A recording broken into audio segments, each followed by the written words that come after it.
What's up, everybody? Welcome into the Vendetta Sports Media Daily Show. It is the last show of July. It is July 31st. I have Anthony Miranda alongside me, Jerry Walker, and today's show is all about UFC 291. And Anthony, before we get into the amazing action that we saw, how are you doing on this Monday morning or afternoon now, I guess? Uh, yeah, I mean, I'm doing good after a long weekend, but yeah, but exciting card that got to watch with some friends back home. So I'm doing good. Nice. You back at school yet, or? No, I just moved. Like I had my lease was up on the 28th, and I Oh, just moved and got back down here. oh, I sweet. got to watch the card. Yeah, Nice. So you excited for all that to get back up and going, or? yeah. I mean, we'll see. I'm happy for the break a little bit and stuff, but But yeah, we'll get into these fights because, like you said, it was a super stacked and super fun card. Main event: Dustin Poirier, Justin Gaethje for the BMF title. For those who don't know, the BMF is the baddest motherfucker. That's the belt for. Whether you like it or not, it's kind of just something to add. I just want to get your thoughts first of all. What do you think of that belt? Do you think there's even any point of really having it around? Or, um, I don't know. It's not like it's not a necessity for me. Like obviously, I don't put a crazy amount of stock into it, like an actual championship or even like an the interim yeah, championship belt. But it's fine if as long as they don't overdo it. But if they want to do it like once a year, like I have no problem with it. And especially if it's just because Dustin Poirier and Justin Gaethje, it's a great fight, but it's headlining a pay per view and there's no belt attached to it, so the UFC can tack it on there. So yeah. I have no real issue with it. No, I don't either. And I mean, if there was going to be a BMF fight, this was kind of one of the ones to make. We saw the first fight between these two go into the fourth round, and then Dustin Poirier finished Gaethje off with a knockout or TKO finish at that point. But second one, get the reverse. Get Justin Gaethje winning by head kick knockout, second straight main event in Salt Lake City, where the main event was finished with a head kick last year. Leon Edwards knocked out the reigning champion Kamaru Usman with a beautiful head kick in the fifth round. This time it only made it to two rounds, and I just want to get your general thoughts on this fight and what you see, what you like from both guys, what didn't you like? Um, I thought, well, first off, what an amazing knockout, and that it is funny how that happened twice now. You know? We'll see what happens if we book this for a third time on a pay per view. It'd be interesting, but I mean, Justin Gaethje just looks phenomenal right now. I think was the biggest takeaway. Um, I didn't think Dustin by any means too. I didn't think Dustin Poirier looked bad. I thought that first round, I had it going to Gaethje probably. It seemed like even enough. A lot of striking and going back and forth with each other. But I mean, there's not much else to say besides Gaethje just caught him with a great head kick, and that was about it for Poirier. Yeah, it really was. I mean, he leaned him in perfectly and then just banged his head down, head kick, knockout. Hard to go wrong with that. I mean, their first fight was 2018, so 5 years ago, and you could definitely see the growth in these guys. And I will say the longevity that's shown because we've seen a lot of guys in the lightweight division move out of the rankings who were really that good a few years ago. Obviously, McGregor has his stuff going on. Tony Ferguson's not the same anymore. We'll talk on that in a little bit. Habib obviously retiring, so it's been a changing of guard for a general part of it, but these two have stayed solid over that last 5 years. And this was just one of those really good fights, really entertaining fights, both guys going back and forth with each other. So I think this is kind of what we all expected. At least I know I did. Yeah, I thought it was maybe gonna go a little like third or fourth roundish, maybe see that some of the championship rounds again, but I don't know. Yeah, but Gaethje got him early, and that was it. And I think that would have weighed too, on top of obviously winning that fight in general. Beating Poirier is amazing. Um, uh, Winning that BMF belt, I guess, is also fun too. But it was the perfect way to like put an exclamation mark on like being the BMF is that type of knockout over someone like Dustin. Yeah, absolutely. Because I mean, correct me if I'm wrong, but the only other time we've really seen the BMF belt in play was when it's inaugurated between Jorge Masvidal and Nate Diaz. So two tough guys there. This is the second one. So maybe we'll see more of that. Maybe once a year, like you were saying. Yeah, I think. I mean, I know it's not everyone's a favorite thing, the belt, but I think like you said, there's plenty more. There's matchups to make that for. You could see two people getting picked for it. It just depends how how cards shake out, and if like someone's injured at one time and they need to throw a belt on the main event or something. But yeah, overall, it was a great. I'd say it was a great main event, even for not without the obviously championship gold, but the BMF. It was an overall great fight, even though it's a gimmick. I thought everything played out well. Yeah, and I do want to get your thoughts on maybe what's next for these two guys, because obviously we have Charles Oliveira fighting Islam Makhachev at the UFC Abu Dhabi card later this year. I think that's October, but that's for the lightweight title belt. So does the winner of this face the winner of that? Like, will we see Justin Gaethje go and fight the winner of Islam and Oliveira? Because Oliveira was the last guy to defeat Gaethje, and he did it Hmm. relatively easily.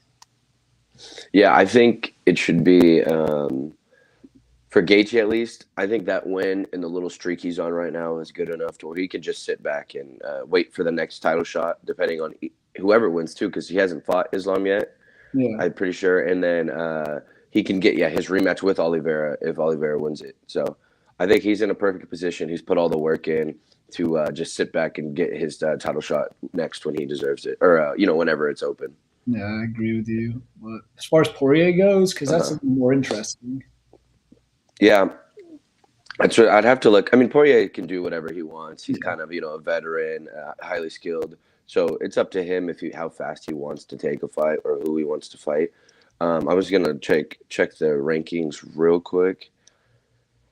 I guess in a way that'd be fair. Is Beneil just lost to Charles Oliveira, so that's almost like a number two contender right there. Because obviously, I don't think one win will just get either one of them.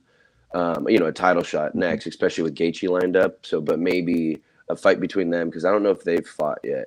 I don't believe they have, but yeah, I'm with you. I think that's the fight to make for Poirier as and when he feels like coming back. Yeah, do so. You would you would like to see a Beneil versus Poirier, and do you think no one they don't have to drop in rankings or like just fight anyone because who's the I think Gamrot's booked, Arman Sarukian. Like, do you think any of them have to fight like a younger guy that's surging right now? I mean, I can see it, but I want to say isn't Gamrot and Fiziev are fighting each other? Yeah, that guy just got booked. Yeah, so that's upcoming, and maybe it's something like that. I'm still interested to see what happens with Michael Chandler because he's kind of sitting around waiting for whether or not that McGregor fight's going to happen. Hmm. I don't know when that would be. Probably not until at earliest January next year. So that kind of leaves an interesting picture because he's still in that whole title picture to an extent. Obviously, lost to Oliveira, lost to Islam, has lost to Poirier and Gaethje now. So maybe it's not much for him, but Hmm. I wouldn't mind seeing like someone like say maybe Poirier and Gaethje, or not Poirier and Gaethje, Poirier and Dariush. If one of them loses, take on one of the winner of maybe Fiziev and Gamrot, while the other faces off with say the loser of Islam and Charles Oliveira. Uh huh. Yeah, I like it. I think, like I said, this is lightweight's probably the most it's one of the toughest divisions for sure, and it might be the most entertaining. And all those fights, I'd be fine with. I think, yeah, you got there can't really go wrong unless McGregor comes back. No, you No, can't really go wrong. But and then it's also Michael Chandler is definitely not getting that fight. So I wish because he's super entertaining too. So I wish he would just hop in there again, so we could see him all in. We can see him in the octagon again. yeah, maybe something depending on like how everyone's feeling, how quickly Poirier and Gaethje return. We see something with Dariush versus Chandler down the road. Maybe that's just another Hmm. idea I have out there because I know typically at times when someone does get knocked out like that, they are on medical suspension to an Yeah, extent. So that depends on how long Poirier is going to be out for. But I'm sure he'd be ready to, as soon as he's up from that suspension, he'll be ready to go again. yeah. I think I agree. I think it'll be interesting for both of them going forward. I guess it all does depend on a little bit just that Islam and Charles fight. So we'll have to see. I think for the future of that division, though, it looks like it's in good hands. It's got a good path going forward. Very much so. I want to throw one more just player into this picture, just because we saw him fight Islam earlier this year, lost by a decision. Alexander Volkanovski. Obviously, I personally think he should fight Taporia next. I think that's the fight to Mhm. make, keep that division going. But if he does beat that, do we see him end up maybe jumping over someone like Gaethje for another shot at Islam? That's tough too because yeah, you're exactly right. That could happen because some people want Topuria to fight one more time before he gets that Volk championship fight, which I do think Topuria for sure is the next one. So I don't know if he needs that other fight, Hmm. but say in the meantime that yeah, Charles Islam fight happens, whoever wins that, and then Volk's ready to fight. Honestly, I feel like he could jump Gaethje and fight again because that was such a great fight that first time. Especially, if, I feel like if Islam has the belt too, but that was such a great fight the first time it happened. Yeah. And I would be 100% on board with watching it again. I have no issue with that.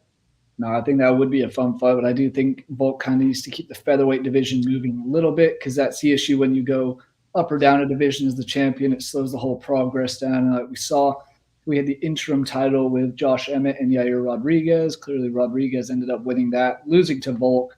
The division's all kind of back on the right page. But I mean, I want to say one more thing on Volk. Like, there's also Arnold Allen coming up. He's fourth in the rankings now, so Uh that's huh. someone to I do think he's a win away because he lost to Max Holloway, so he still needs to get back and get another win before he moves into that title picture completely. But it's lot to think about in that division for lightweight and who could potentially be fighting down the road, and a lot depends on what happens elsewhere. Yeah. But I want to move on to the co-main event, which was also a very exciting fight heading into it. Jan Blachowicz, the former light heavyweight champion, taking on Alex Pereira, welcoming him to this light heavyweight division. Pereira obviously was the middleweight title holder after he knocked out Islam, then lost the belt to or Izzy, Islam, Hmm. Yeah. not Islam, but then lost the belt to Izzy in the second fight in the UFC. So what were your expectations coming into this one? How did you think it was going to go? Um, I was rooting for Alex Pereira for sure. Um, I think I was worried though, especially with this fight. And I feel like this fight kind of showed it. But when the card was at Salt Lake, you have to deal with that altitude and elevation and stuff. So I thought the fight that showed in this fight. Oh, But 100. I thought Pereira, his left hook, Jan's been hit by multiple left hooks throughout his career and even knocked out by a couple. So with that being Pereira's best punch, I was really waiting for that to happen, and he kept missing it. He wasn't able to completely land it, especially like the knock off your lights land, But I knew Jean could wrestle him, and which he did in the first round. He was out wrestling him and probably got that first round, just off the wrestling alone. And then I don't know if he gassed, or if it's because he's for gas for sure. But I mean, I don't know if that's why he went away from the wrestling so much in the next two rounds. Because I think he attempted one of the shots. I want to say it might have been in the third, and it was just telegraphed, and it was horrible. He shot from way too far, and it was easy for Alex to defend it. But I don't know. What do you think of the fight, and specifically, do you think the judges got it right with that decision? Anytime it's a split decision, there's always that part like maybe they did. I like you said, Rion had the wrestling and had all our Pereira on his back most of that first round. So I gave that first round to Jan. I had the second round going to Alex Pereira. That Mm-hmm. third one, I can see it going both ways. I thought that takedown had it come a little earlier because Jan did get one takedown, but he had so many attempts before. But like you mentioned, Mm-hmm. kind of just looked gas, and Alex was just kind of pushing his attempts to the side. I think had he gotten a takedown earlier, would have given it more to Jan, but I understand the judging from this aspect.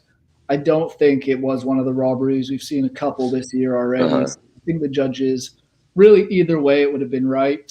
I could have seen both ways, but I do think they did get it right in this one with Alex Pereira winning his light heavyweight debut by split decision.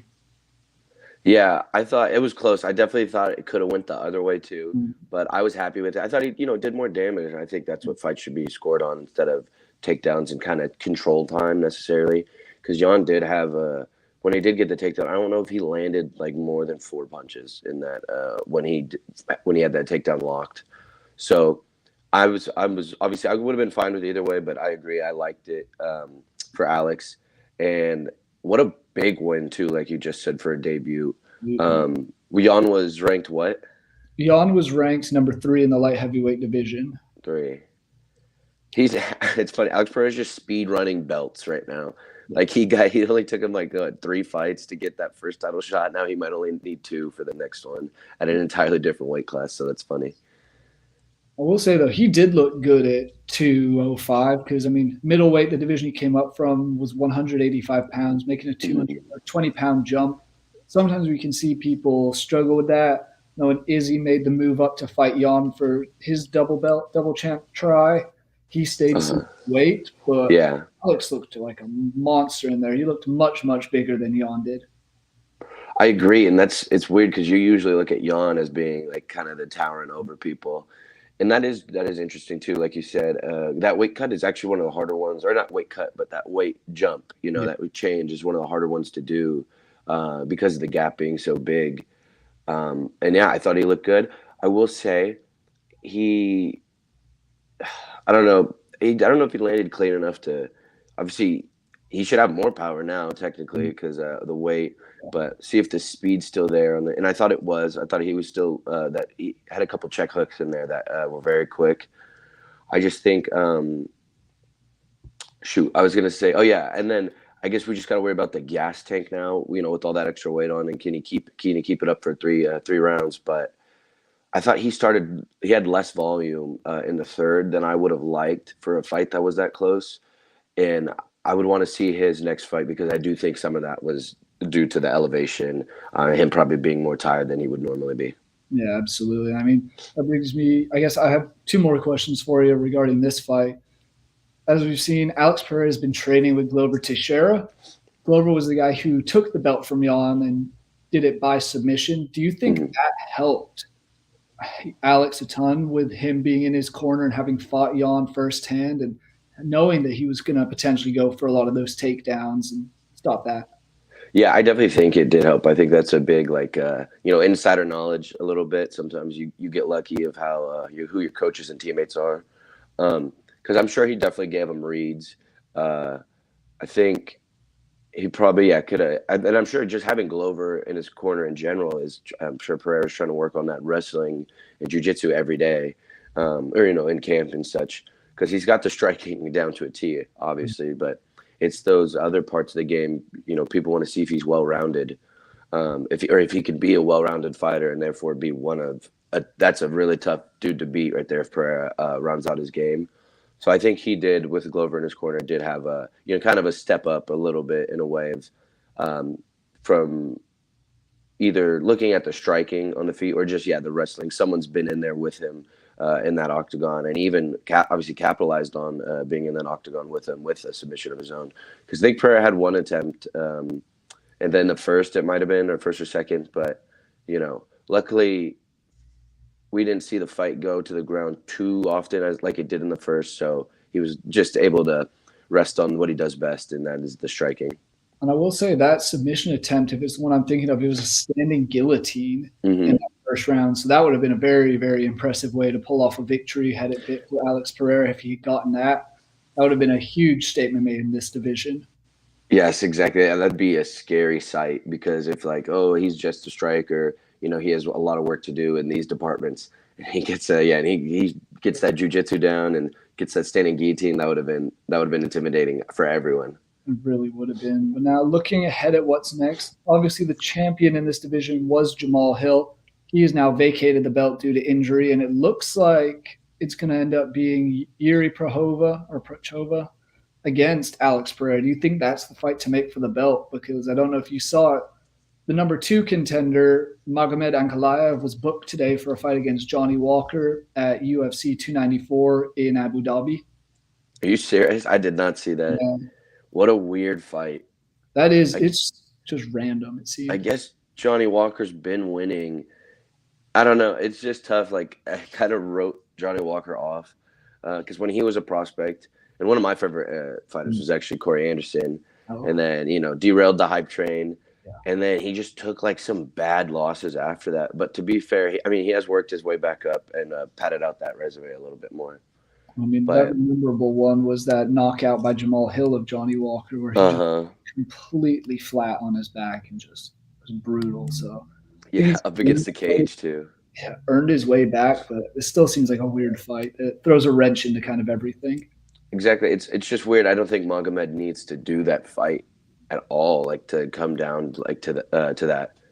Um, because it's just I guess that win is more of if you're waiting, like because you should technically win that. You shouldn't be a risk, or Magomed should win that. I'm Mhm. sure. Um, so like if you're playing the waiting game and you don't want to play another top contender or fight another top contender, but I don't know. It is. I would say it's just a weird one. That because that whole division, the division would be so much fun. It's very top heavy, but that division's so much fun if everyone was healthy, but they're not. There's all these issues. I mean, yeah, even Yuri was injured at one point when he had the Hmm. belt to vacate that. And we had that intro or that vacant title fight between Jan and Alexander Rakic, and that went to a draw. Uh-huh. We see that is the next fight for Jan potentially, because I mean, thinking Alex Pereira fights Yuri for the belt, that seems like the big one to make. Seems like the UFC is kind of in favor of that already. But what about for Jan? Because there's a couple other ones I can think of that I would at least enjoy seeing, but start with that one. Yeah, I think that's what Jan and uh, Rakic maybe, or God, Nikita Krylov's ranked 5. That dude is not good. In my opinion, Mhm. it's Yep. pretty high up. He's a top 5 fighter, but I don't know. I think so. We're counting Jamal Hill as out. Yuri's. We'll talk about the Yuri and Pereira. So yeah, that leaves in Magomed's book. I don't know. He just. I would say Jan could fight Krylov honestly at 5, and that should be a knockout win for Jan. I would take that, or Yeah. not a knockout because he does get a lot of submissions too, but it should be a win for Jan. The other one that I was looking at in this ranking, just because he seemed to be on a little bit more of a run at the moment, at 9 is Paul Craig. He had a very nice knockout win at UFC London a couple weeks ago, Mm. making it back to his full game and looked impressive recently. So that's just one on the outside. If Jan's looking to kind of just fight someone that's not necessarily a top contender because a lot of them are booked, that's not a fight that I would hate at all. No, especially because Craig is very beatable. Like he has his limited skill set as far as a well-rounded UFC fighter. But anytime you're in the octagon with him, he's so dangerous with that jujitsu. So it's not a cakewalk. But if Craig can't get his game going, and Jan can get his, I see a steamroll. That's going to be a barrage of punches. But it's just if you slip up, then you're in trouble. Absolutely. I mean, I do want to. Do you have any final points on this fight or the light heavyweight division picture at the moment? Um, I thought it was an overall good fight. Pretty interesting. Fun seeing those two back in the octagon. Fun seeing Pereira at light heavyweight. Hmm. So I don't know. I think if Pereira could already get a title fight after one fight, I mean, I'm not mad at it. I don't think the way that division shakes out, it's fine. I just think it's funny. But I'm excited. Yeah, I just want everyone to get healthy in this division, and we can really start knocking out a lot of these fights, kind of back to back and stuff. And then as long as for Jan, I think just give him another top guy, and I'm sure he'll get back on track. Absolutely. I mean, since like what the last 5 years, if Pereira is to go and win the belt, that'll be the sixth different title holder in this division. It's Yeah. just kind of inconsistent, like you said. Glover was old and retired, injuries here and there. So we will see what happens moving forward. But Especially, well, like you were saying too, especially um, John Jones held it for so long, but now, yeah, it's just going you back and forth, back and forth. know, but I would say this next fight that we're going to talk about was probably the most unexpected fight of all the cards. Originally, it was meant to be on the main card. Stephen Wonderboy Thompson against Mikael Pereira. But Pereira Hmm. missed weight by 3 pounds, wasn't able to fight. So they bumped up Derek Lewis against Marcos Rodrigo de Lima. And if you had Derek Lewis starting that fight with a flying knee, I want to know what gypsy magic you have going on, what future stuff you see, because that was unexpected to say the least. that was something that like is burned into people's memories now. It was so funny when it happened, and then it landed too. Yeah, Was the other thing, and that's what makes it like perfect. Because Lewis has showed his like athleticism before, and he's done a couple of those attacks before. But opening up the fight after you're on like a losing streak too that was an interesting decision, and it paid off. I think Lewis definitely I think got even more fans with that performance. I think he got the record back for most knockouts yeah, in UFC history, back up to and 14. that was a huge win. What was it? I think it's up to 14 now for him. 14. I think that was a huge win. He really needed that to get back on track because he was on a downward spiral going pretty fast. I mean, coming into this fight, he'd fallen down from.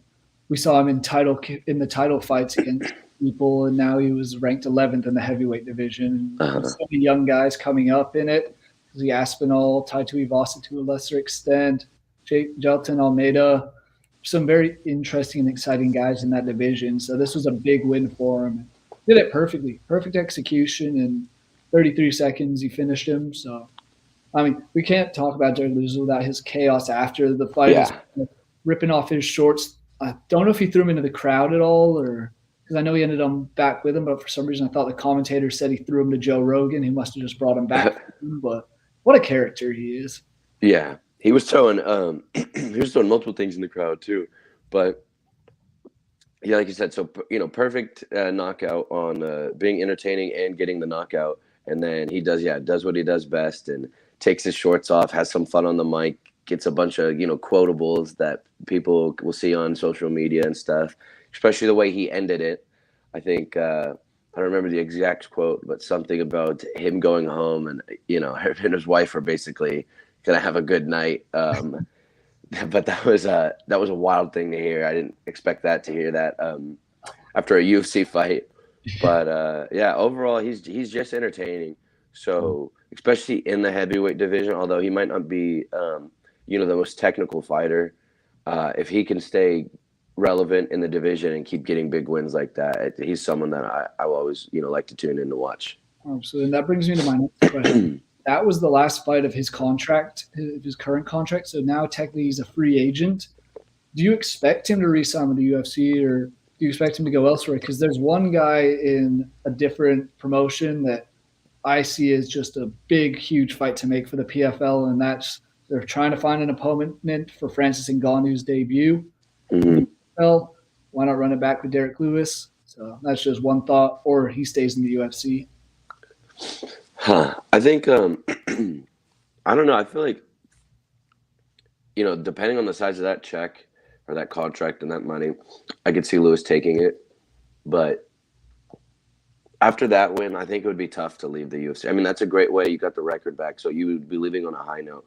But I think he could still. He has one more like title push in him, because all it takes in heavyweight is you beat one more dude, and then they'll line it up for you. Especially, I don't know if Derek Lewis is like the biggest name necessarily, but I feel like he does have a pretty big draw.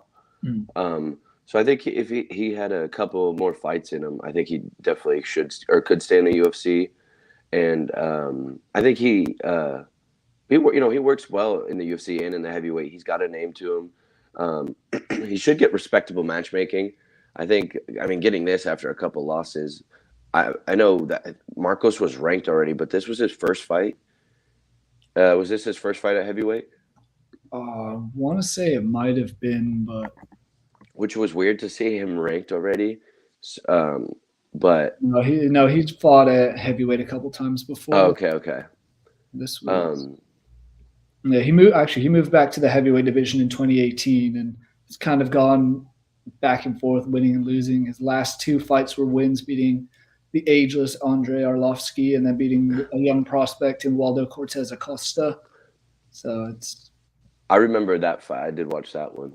But yeah, overall, I'd say, I mean, who also, though, on the flip side of not in the UFC, who wouldn't want to see Derek Lewis versus Ngannou? And hopefully that first one didn't, go as planned. Both of them were a little timid in that. But I think now with Ngannou being who he is now, I don't think he would be shy in there, and so you'd definitely get some fireworks in that one. But I think after a win like that, we'll see how long the new contract is. We see how much money he can get too in the contract. But I'd say I don't see why he wouldn't, or why he. I won't say why he wouldn't, but I don't see why not to stick with the UFC. No, I agree with you. I mean, he promotes the hell out of himself, promotes the hell out of his fights, entertaining on the mic, just as entertaining in the cage. It's just Derek Lewis has always been fun to watch. Whether he's getting hit, you know something's going to happen in his fights. Never seem to go to a decision. They never seem to be a boring fight with him. So it's going to be interesting to see. But like you said, I don't hate the PFL shout for Francis Mm-hmm. Ngannou just because who knows how much money they'll offer him to at least even do that fight. So we shall see. Far as Yeah, go ahead. I was just gonna say because I mean, while I think he could have a push in him, it's probably unlikely that he will get another title shot. The way his career's gone, because of stacking that many together, wins together. Yeah. So, but he already has established himself, like created a legacy in the heavyweight. So I'm saying if he could maybe just follow the money, and yeah, if PFL offers a big one, he could go over there. Absolutely. As far as Marcos Rodrigo de Lima goes, I think it's back to kind of the drawing board for him. He's 38, so I don't know how much more he has in him. I don't see him. I mean, he was ranked 15th in this one, lost to the 11th ranked guy in Lewis. I don't see a title in the UFC in his future, so maybe just become like a gatekeeper to the rankings. We'll see. I don't entirely Yeah, know of what's next for him. I agree. I think gatekeeping, or it's just tough to. I wouldn't say like he could stack some wins together, but 38, that's pretty old. So yeah, I think it's it would have had to, this would have had to be the fight because Derek Lewis had the name. If you beat him, you could have definitely would have jumped some spots too.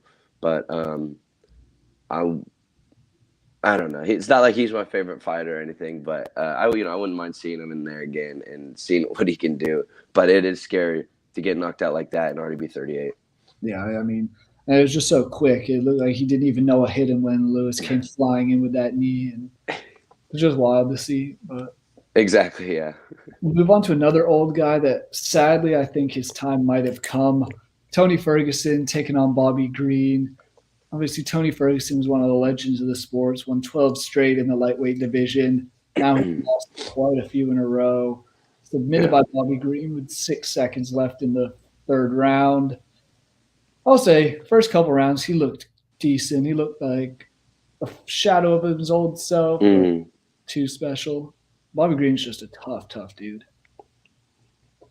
He is. I mean, this is a winnable fight, but it's not like necessarily like the easiest matchup. As in, Bobby Green's good and he has his skills for sure. That's why he's been able to beat some decent names. I won't say like huge names, like not top guys, but he's won some fights for sure. But I just thought Tony could have, submission himself or whatever. He was on the bottom for a lot of the fights, or like throwing up submissions or his elbows that he's known for. And you saw he didn't really have that in him. Bobby Green was ground and pounding him pretty good. And then I think getting submitted by Bobby Green is about, maybe it's time to not hang it up, because if he wants to go out on a win, they might have to find him another layup to walk out on. But I don't know. That's a tough looking at that on the record and seeing submission of Bobby Green, because I don't even know what Bobby Green's record is as much as for wins and how many submissions he has in the UFC. So because it wasn't that his first finish since his debut or something, because he only has like one. Yeah, first finish win since 2021 when he knocked out Alan Incada. Mm-hmm. I mean, he does have some submissions, not in the UFC, Okay, yeah. but it's not been great. Oh, he's actually correct me. He had one in his UFC debut. He submitted Jacob Volkman. Since then, it's a lot of decision wins and the occasional knockout TKO win in there. Yeah, that's why. I'll just say for like Tony's perspective, I mean, everyone could see that he had lost. He was losing, a step or two, or didn't know how far he was falling off that cliff, actually. Because even though he was losing and kind of losing bad, he was fighting Gaethje, Oliveira, Benil Dariush. So it's like he is fighting literally one, two, Oh, three, four, like ranked. and fought Michael Chandler as well before the last two of Nate Diaz and Bobby Green. So he's fighting tough, tough, tough guys. Yeah, and so while someone that once went on a 12 fight win streak, you don't want to see them lose like all those fights in a row. You don't want to see anyone lose that many fights in a row, but you can kind of always say, well, like, look who he's fighting, though. He just needs to get it back. And this was the chance, and it went up in smoke. Yeah, it was. I mean, it was just unfortunate for Tony fans and UFC fans that had any, sliver of hope remaining that he could maybe get back to his old self or even half of his old self. But Yeah, I think it's gone now. I sadly do agree with you. I think it might be time for him to hang up the gloves. But I mean, looking at his UFC record wise, he'd never lost by submission before his last two fights. Now he's lost back to back by submission. He used to be much stronger on the ground than he is now. Even his stand up game isn't the same as he used to be. So, do you think it's time, or do we see Tony get maybe one more attempt at a win and go home fight? Um, a lot of people would say it's probably time, and they don't want to see him get knocked out or submitted again. Yeah. Me, I think he could have one more in him. It's definitely it's got to be a layup though from someone, but I don't know. But then I guess also at that point, would you want to see a Tony win right now, like, or do you just I don't know. Like I don't know what a Tony win now would look like and how good of a fight that would even be. Mhm. So maybe you just call it a career and watch the all the highlights or what he was at in his peak. Oh, Although I was watching Tony's interview before the fight or like press conference, and he was saying he was hitting his peak. He felt like he was hitting his peak right now, which was a wild statement to make. And he- so I would especially, love to especially see at what he has to 39, say after. yeah, Huh? especially at 39 years old. That's a late peak. Exactly. It's an interesting late peak. I'd say I know this is would be a wild shout for a fight, but for Tony, if you wanted to get one more and try and make a good payday and fight someone of name notoriety, guy on a two-fight losing streak who we don't know if he's even going to be any good anymore is Conor McGregor. That would Hmm. sell a lot, but I don't know if it'd necessarily be the greatest of fights. Yeah, I think that actually is a good fight, as in that for sure would sell. And technically, I think both guys have a chance to win that. Um, but I don't, in the press conference and everything leading up to that would be amazing. Oh, Such two strong personalities. Um, and if McGregor's actually serious about fighting again, I mean that wouldn't be a bad fight to get the ball rolling on that. And then on the flip, if Ferguson wins that, what a great fight to end off or to leave off of. yeah, absolutely. I mean, as far as the McGregor side of things, if that was the fight to make, McGregor gets the win. The hype train's immediately back on because he beat a guy with big name notoriety and Hmm. Ferguson that's gone kind of toe to toe with a lot of these top dogs, and just be something to think of.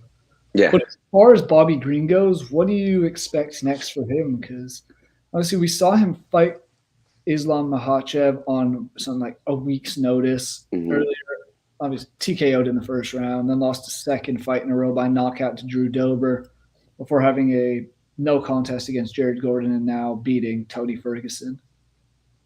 yeah. I thought he was. I would have to really watch it again. I think that no contest was he headbutted, but he Yeah, had just rocked him right and was kind of going in for the kill yeah, necessarily. So that's a tough no contest to see.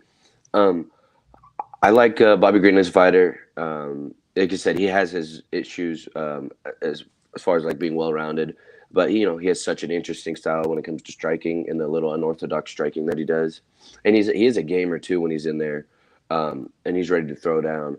So I think I'm not like necessarily like that Ferguson win to me isn't like get this man anything like right now. I think I would like a ranked opponent for him what about, because what was that? I was going to say, just looking at the rankings, someone like Matt Frivola at Hmm. 14th in the lightweight division, he's kind of usually game to stand up. I know I saw him fight once, and he was knocked out in 7 seconds there. So didn't get to see much of him there. But from what I can remember, he's a relatively guy who's ready to stand up and fight, and I think that's something that the UFC wants for Bobby Green is someone like that. I think, yeah, and maybe he should have a little bit more push now, Bobby Green too, with the with that, what he did, his performance on a pay-per-view card and against someone like Tony. So maybe a little bit more eyeballs got onto him, and we'll, ready for his next one. But yeah, I think just give him one of the top, like the higher ranked guys, 15, 14, 13, one of those. I do like that Matt Favola because he's a good fighter himself and has had entertaining fights like you were saying. So, and then that's perfect. And if Bobby Green wins that one, then maybe we might actually start taking him seriously as far as like the belt goes. Yeah. But I know he's just kind of he's just kind of here for a check and then likes to have fun in the cage. So, but the best way to make some money is actually just win a belt in the UFC. Then they have to pay you. So absolutely. And I mean, we've seen him fight the current lightweight champion before. It didn't go well. Was it a catch weight of 160? So he didn't have a full training camp at all. I mean, he has fought tough guys before, so it's not completely out of the picture that he can make a run up the rankings at some point. Not necessarily championship caliber yet. Needs to work on a lot of holes in his game. But just something that maybe the UFC does if they don't have too many other lightweight prospects at the moment, push him forward a bit. Yeah, and he's someone that always stays active and fights multiple times a year too. So there could definitely, yeah, I'd be interested to see whatever his next fight is or when it gets released, who he's up against. Yeah, that's something that I've also looked at now. As you mentioned, fights a couple times a year. Fought in April in that no contest, then fought in July. I wouldn't be surprised if we see him fight one more time before the end of 2023. Which would be impressive to see because there aren't a ton of guys anymore that are really fighting 3 times a year. As much as they say they want to, it seems more like twice, in a lot of cases, even just once a year for those top guys because they don't want to lose their ranking spots. It's definitely so. Yeah, I think it's definitely. That's what I'm saying. I don't know. I mean, he has his things, but I would say company man in the sense of he's always staying active and fighting, and so I think if he should get rewarded with although some people would say maybe this Ferguson fight was a bit of a reward, but. I think he should get rewarded with a ranked opponent next. I agree.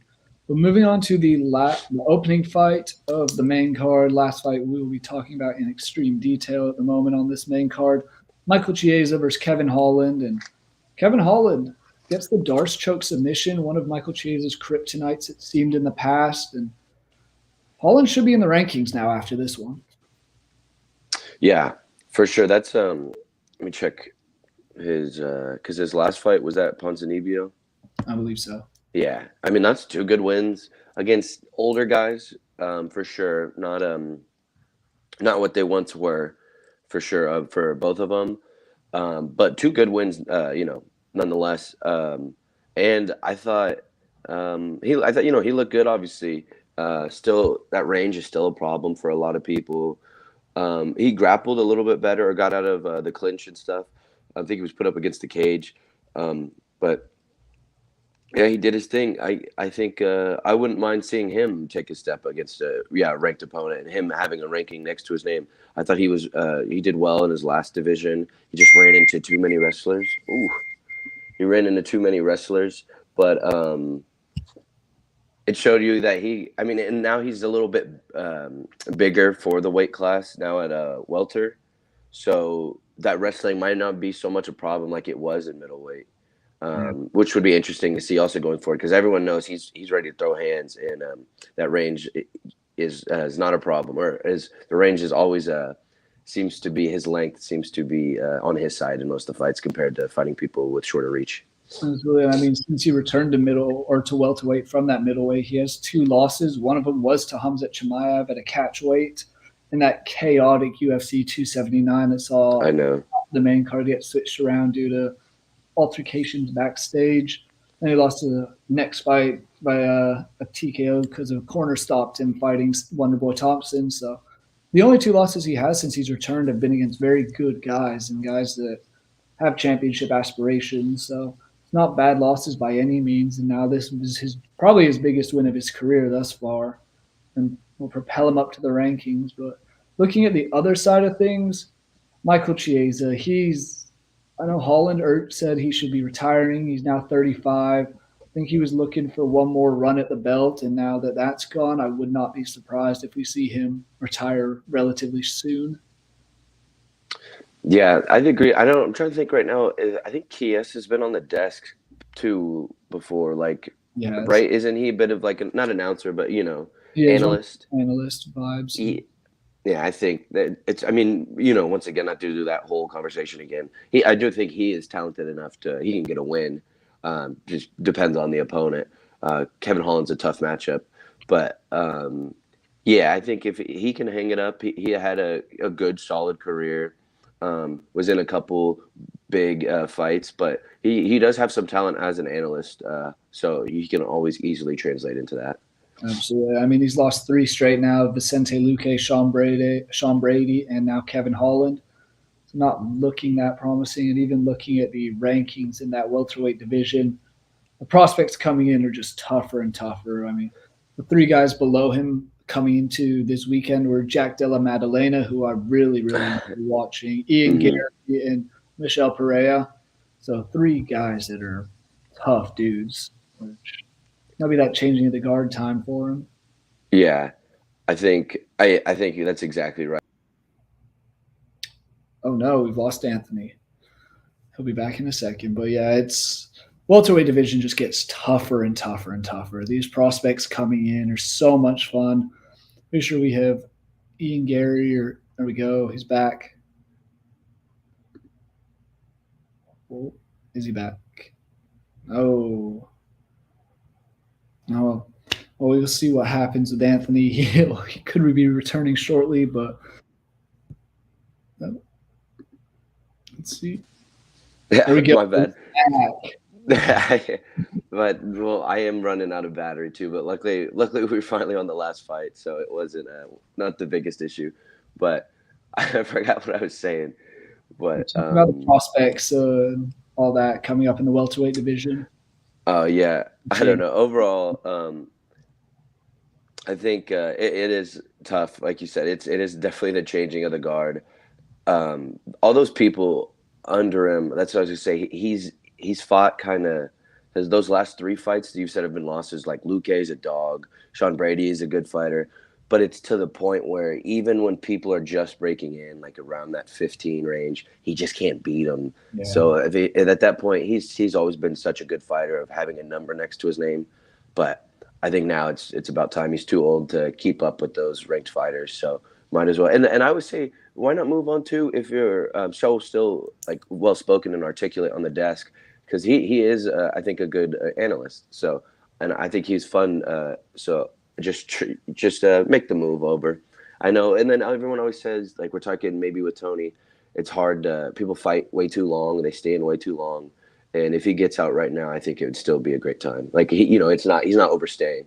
no, not at all. Only 35. He has the rest of his life ahead of him, and the analyst job, he does a hell of a job doing that. So I wouldn't mind seeing him on some fight night cards and doing that sort of stuff. But that wraps up the UFC main card. Is there anything else you want to say on this main card before I bounce to a couple fights in the prelims that I want to just quickly discuss? Yeah, you could quickly. I was looking for a name maybe that popped out to me for ranked that Kevin Holland could fight, and maybe that Luke actually at 10. I think would be a fun one. But if anything, like we kind of discussed, I just want to see. I think he deserves to. Well, he should take that 12, right? And then I want to see the next fight. Hopefully, he gets someone pretty high up in the rankings. I was gonna say either the Vicente Luque, I like that one, or what about a guy who also is very into his karate stuff, and Stephen Wonderboy Thompson at 9. That Uh would be huh. a fun stand-up fight between the two of them. So Yeah, I think they can run that back, and we'll see. Because wasn't that didn't that win? yeah, that was one of his losses recently, but I think that's something that he's definitely grown a bit as a fighter since then. So Uh-huh. And I know he broke his hand too in that, so there was like that kind of asterisk around it. But I mean, yeah, sign me up. I'll watch another fight of that. absolutely. But I do want to, like I say, quickly move on and touch some of these prelims before we'd wrap it up. And one that stood out to me, it might have even been, obviously we had the Gaethje knockout with the head kick, but Roman Koplov's head kick knockout of Claudio Ribeiro in the second round in one of the prelim fights, that was a piece of beauty as well. Yeah, I remember that one was very sudden.